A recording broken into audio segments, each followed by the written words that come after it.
नमस्कार, मी गणेश कुलवडे, प्रलशर by products private limited Goa अर्थात प्लॅन्टो कृषी तंत्र कंपनीमधले आपणा सर्वांचे या ठिकाणी मी सहर्ष स्वागत करतो। केबीके कृषी विज्ञान केंद्र बारामती या ठिकाणी आपला महिन्याचा कांद्याचा प्लॉट आणि 6 महिन्याचा ऊसाचा प्लॉट आहे।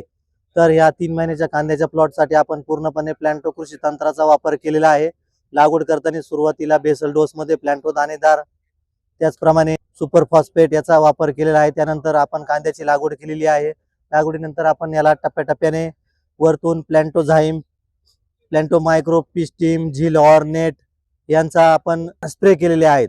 स्प्रे केल्यामुळे याची काळोखी, कांद्याची काळोखी, फुगवण, साईज, दांडा तुम्ही बघू शकता। या ठिकाणी याला आपण प्लॅन्टो मिन मायक्रोट्रेनचाही वापर केला, त्यामुळे कांद्याची पत्ती एकसारखी फणी तयार झालेली आहे आणि कांद्याची फुगवण ही एकदम चांगल्या क्वालिटीमध्ये झालेली आहे। प्लॅन्टो दाणेदारचा वापर केल्यामुळे जमीनही चांगली भुसभुशीत झालेली आहे आणि पांढऱ्या मुळ्याही चांगल्या जोरदार झालेल्या आहेत। त्यामुळे कांद्याची फुगवण आणि साईज एकदम चांगल्या क्वालिटीची झालेली आपल्याला दिसून येत आहे। हा कांदा अजून 1 महिना काढायला टाइम आहे।